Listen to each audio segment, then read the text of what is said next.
Bonjour chers compatriotes du Congo-Brazzaville. Je m'appelle Patrick Rosenberg.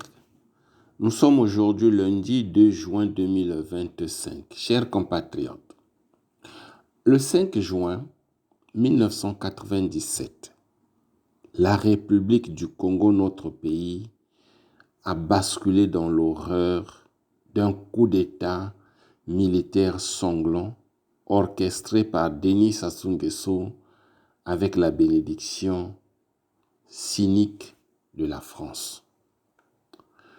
Ce renversement brutal du président Pascal Lissouba, seul chef d'État démocratiquement élu après la conférence nationale souveraine de 1991, constitue une trahison historique des aspirations du peuple congolais à la liberté, à la dignité et à la démocratie.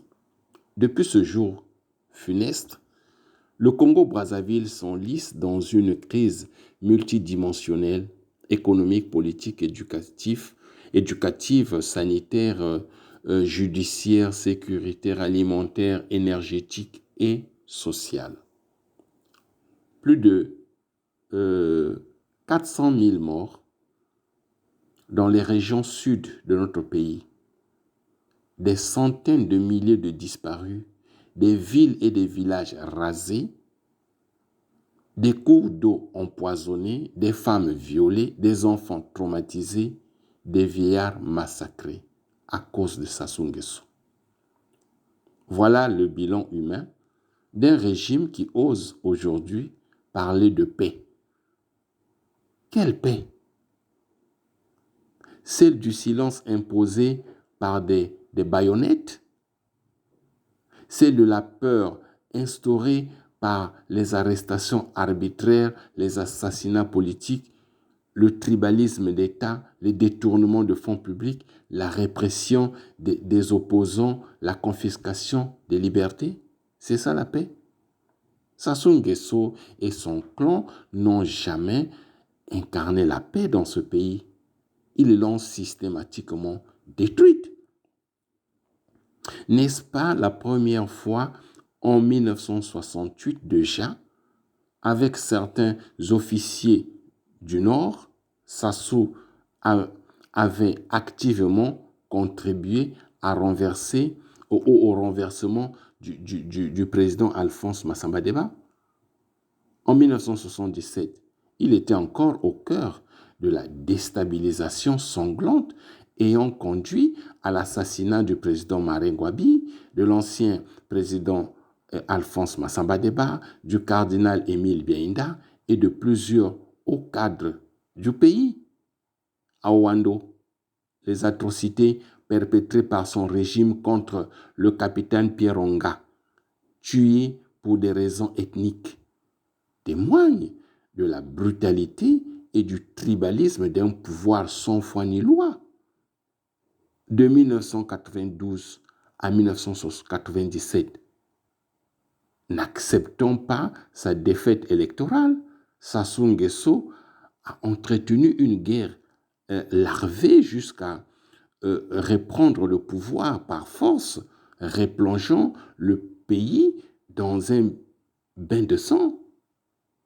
En 1998, ce sont les populations du département du Poul, de la Bouenza, du Niari, de la Lekomu qui ont payé le prix fort de son obsession du pouvoir dans une guerre ignoble menée contre les civils sans défense. Et que dire de la révision constitutionnelle de 2015? Encore une mascarade sanglante imposée dans la terreur pour permettre à ce même homme vieilli et usé de s'accrocher à un trône ensanglanté. La paix, selon Sassou Nguesso et ses partisans du PCT, n'est qu'un mot vide de sens, un instrument de propagande pour justifier une dictature rampante. La France, complice historique de cette tragédie, a préféré soutenir un régime incapable de répondre aux besoins fondamentaux du peuple congolais. Pourquoi? Parce que Sassou Nguesso et les cadres du PCT sont dociles, corrompus et faciles à manipuler. À l'inverse de Pascal Lissouba, homme de science, patriote éclairé, trop intelligent pour ses contemporains et trop honnête pour la France-Afrique. Dérangé Pascal Lissouba. Il fallait l'écarter. Aujourd'hui encore, des Congolais vivent sans eau potable, sans électricité, sans route décente, sans soins médicaux, sans éducation de qualité. Le chômage gangrène la jeunesse. La misère ronge les familles. La justice est instrumentalisée. Et pourtant, Sassou Nguesso continue de parler de paix. Mais il faut avoir connu, incarné et respecter la paix pour en parler avec justesse. Sassou Nguesso et ses alliés ne connaissent que la violence, la peur, la division et la mort. L'histoire jugera. Et le peuple congolais, tôt ou tard, fera tomber ce masque de fausse stabilité pour reconstruire une paix réelle, celle de la justice, de l'inclusion, de la vérité et du développement partagé. Chers compatriotes, il faut briser une fois pour toutes les mensonges éhontés entretenus par les laudateurs de Denis Sassou Nguesso pour diaboliser la mémoire du président Pascal Lissouba.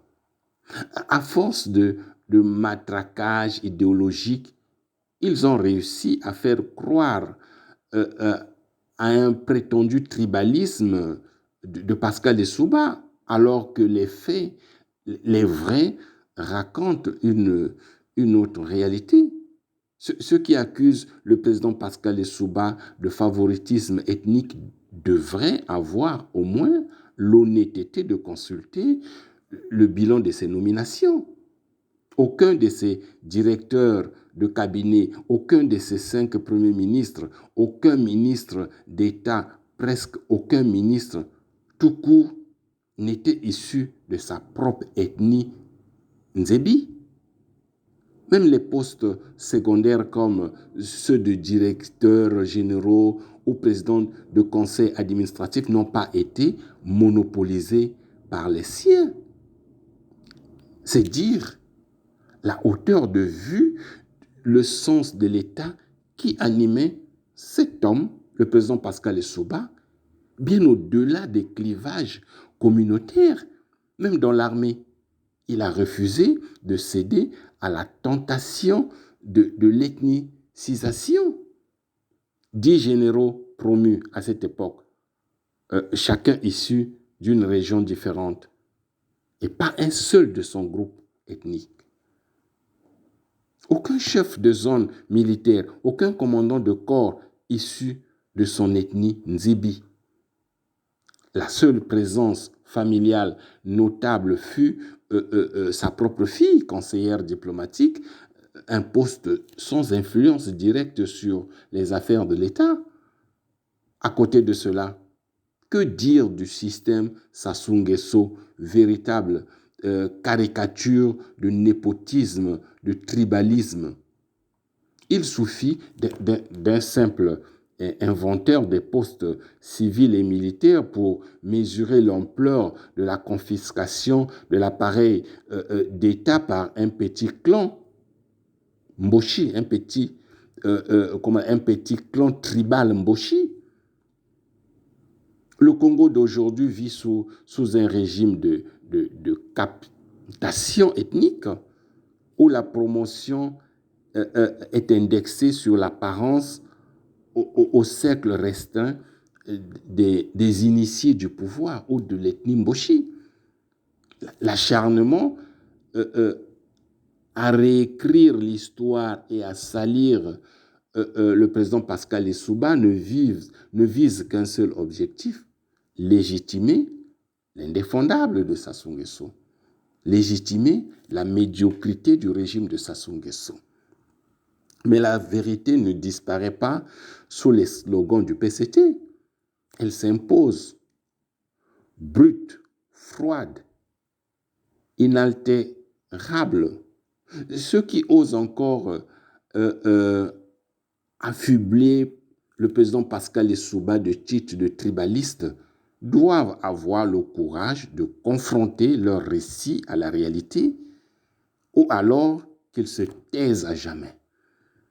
Chers compatriotes, comment un régime peut-il prétendre mettre de côté 14 000 milliards de francs CFA pour les générations futures alors que les générations actuelles vivent dans une misère inacceptable?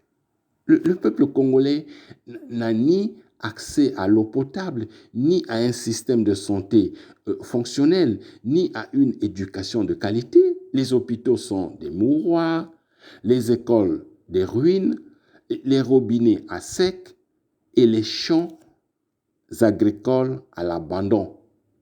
Ce régime de criminels, d'incompétents, de voleurs et de médiocres n'a jamais eu pour priorité le bien-être du peuple congolais.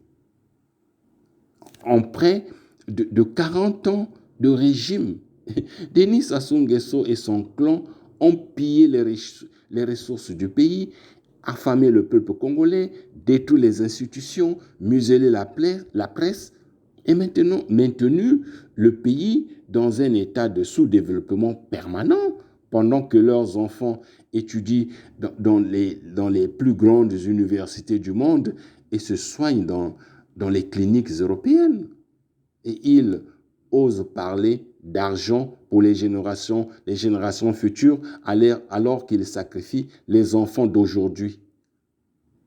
Face à ce mépris absolu de la vie humaine, la diaspora congolaise appelle le peuple congolais à la révolte pacifique, à la désobéissance civile et au boycott total de la mascarade électorale prévue pour 2026. Participer à ces élections, c'est légitimer une dictature moribonde. C'est trahir la mémoire de ceux qui sont morts dans la misère, dans les geôles du pouvoir, dans les hôpitaux sans soins. Pas d'élection en 2026 sans réforme profonde du système. Le moment est venu de dire non à l'humiliation, à la résignation et à l'imposture, que le peuple congolais reprenne sa dignité, son avenir en main. Vive le peuple congolais, vive le Congo-Brazzaville, vive la diaspora congolaise. Je vous remercie et vous prie de partager cet audio. Au revoir à la semaine prochaine. Patrick Rosenberg.